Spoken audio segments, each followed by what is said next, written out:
Գյորջյան Կասկադ 60 ամիս փուլային վճարում բազմաթիվ առավելություններ 44 օր հանրությանը կերակրում էին հաղթելու ենք թեզով։ Մի թեզ, որ իհարկե չափազանց գոտեպնդող էր այդ օրերին, ես ինքս եթերից այդ բառը ասելիս ամեն անգամ փորձում էի հավատալ, որ հաղթելու ենք, ապավինելով հայ զինվորին, հայ բանակին այնուամենայնիվ կամ նրան ինչ որ դրանից մնացել էր։ Զեկույցը եթե թողնենք մի կողմ, որի մասին հետո հայտնի դարձավ։ Դուք ինքներդ հաստատ կապի մեջ էիք եւ Ստեփանակերտ եւ գուցե ուրիշ աղբյուրներ էլ ունեիք։ Որ պահին 44 օրերի ընթացքում հասկացաք, որ չենք հաղթելու։ Երրորդ օրից։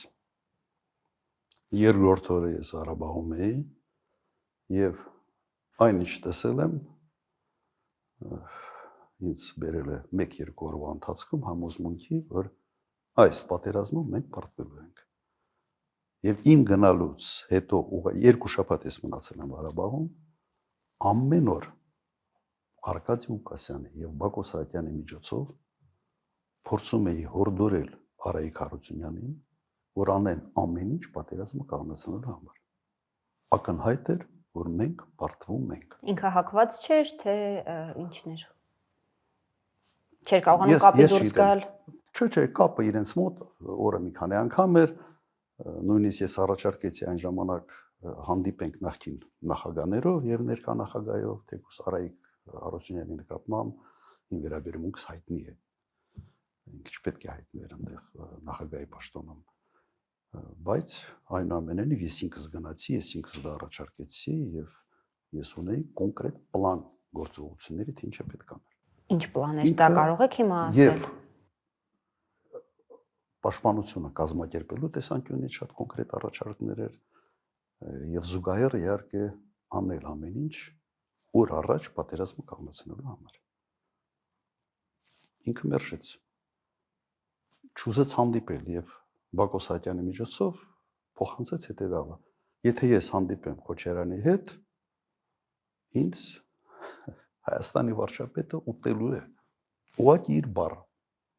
Ինձ կուտի։ Հիմա սա է, ուրեմն այն ժամանակ Ադրբեջանից ավելի քիչ էին վախենում պատերազմի ժամանակ, քան տվյալ դեպքում իմ հետ հանդիպել եւ քննարկելու հանգամանք։ Բանը սա արտարոց էր։ Հիմա ինչու իմ տպավորությունը այնպեսին էր, որ մենք պարտվում ենք։ Ես չի տեսնում նորմալ կառավարում բանակի ուղղակի չկար, որովհետև միջև այդ այնպիսի փոփոխություններ էր կատարվել հրամանատարական կազմում եւ առանցքային պաշտոններում նշանակվել են մարդիկ, որոնց հակով չէր այս պատերազմը։ Սա ակնհայտ երևում էր։ Իսկ կադրային քաղաքականությունը հետեւյալն էր, ինքը չէր վստահում բանակին եւ ուզում էր բանակում կարևոր պաշտոնների վրա ունենալ լոյալ մարդկանց։ Իսկ լոյալ գեներալը կամ լոյալ բարձրաստիճան սպա միշտ չի որ այն սպան է, որը ունի բավարար հմտություններ պատերազմում հաղթանակ ունենալու համար։ Համատարած կադրային փոփոխություններ եւ հիմքում միայն եղել է լոյալությունը։ Վատեր ընդհանրապես բանակի մատակարարման հետ կապված ուղղակի բոլոր հարցերը։ Բոլոր, անխտիր։ Միջպատերազմը հայտարարվել էր, որ օդը փակ է, չէ՞, եթե չեմ սխալվում։ Ստեփանակերտի օդը փակ է, Արայիկ Հարությունյանն էր ասել։ Բացարձակապես այդպես չէ։ Բացարձակապես։ Եվ կար եւս մի շարք հանգամանքներ, ես կցանկանայի նշել ամենից կարևոր հանգամանքներից մեկը դա այն խայտառակ մոբիլիզացիան էր, որը արվեց Հայաստանի Հանրապետությունում։ Լավա չանեին ընդհանրապես ոչինչ բան, կանանեին։ Մարդկանց հավաքում էին եւ երրորդ օրը այդ մարդիկ հայտնվում էին առաջնագծում։ Ձևավորվում էր ոչ թե համալրման էին գնում ներկա զորամիավորումները, օրինակ գումարտակները, այլ նոր միավորումներ էին ստեղծում եւ ուղարկում ռազմաճակատ երրորդ օրը։ Մարդուժի պակաս կար գուցե։ Ոչ,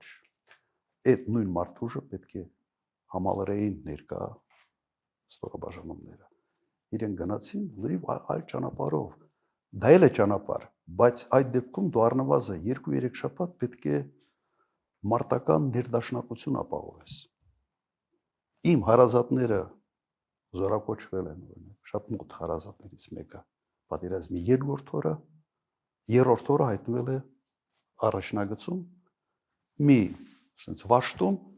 որտեղ ոչ մեկին չէր ճանաչում ընդհանրապես։ Կա շատ པարզ բան, դու չես կարող անծանոթ մարդկանց հավաքել միտեղ, ձևավորել, օրինակ մի գումարդակ եւ հաջորդ օրը ուղարկել պատերազմի։ Դու ուղղակի մսաղացի մեջ ես ուղարկում այդ մարդկանց։ Առնվազն 2 շաբաթ պետք է մարտական ներդաշնակության տրեյնինգներ անես, որ իր մարդիկ ճանաչեն։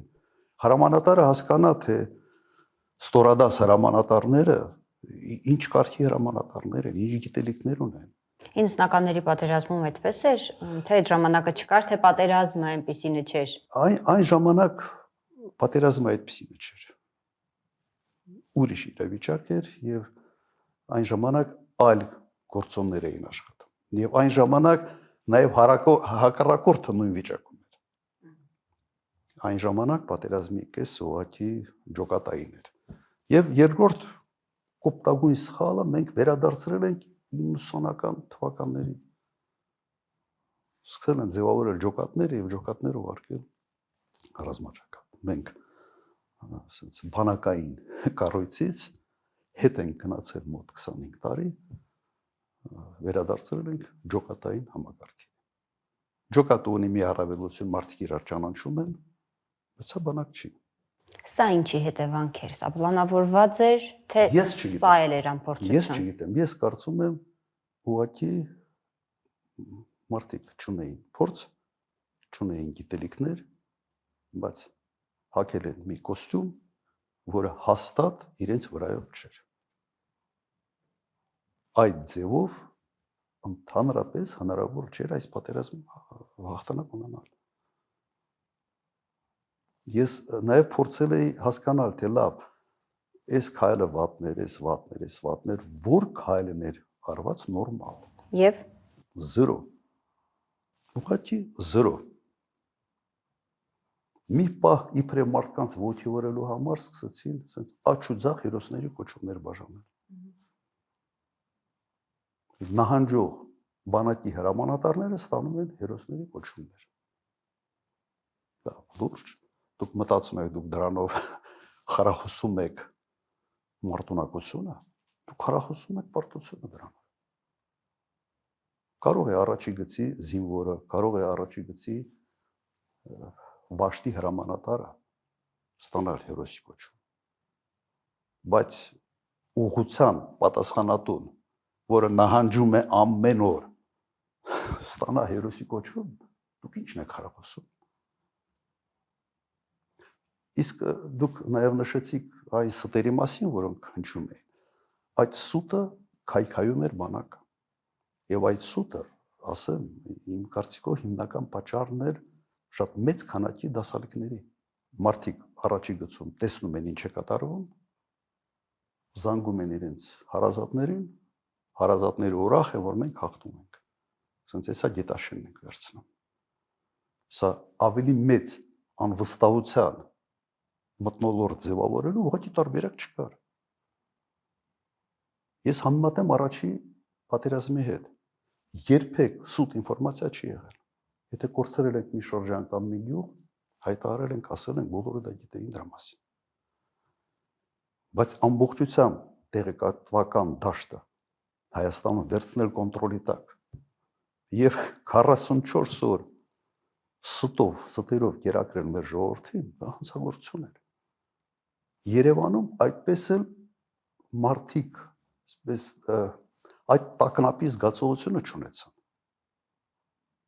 Նույնիսկ դիակներ էին ուժ բերում։ Այդ մեքենաներում սպայկայի հավաքում էին, չէին բերում, որ ստեղ շատ չտարածվի, որ այդ սուտը չբացահայտվի։ ասեմ, պատերազմի լավ բառ չեմ միգուցե օգտագործում, բայց այդ պատերազմները ասենց մենեջմենտի կառավարման կարիք ունի։ Բոլոր ուղղություններով դա ցախողված էր։ Հիմա կրկնեմ, դա փորձի բացակայություններ, այլ քաոտիկ մտածելակերպի, երեկոյան մի բան մտածես, գիշերը մի ուրիշ բան անես, առավոտյան մի ուրիշ բան, դա բնորոշ է այսօրվա ղեկավարին եւ սա միայն քաոս էր ստեղծում բոլոր ուղղություններով։ Բոլոր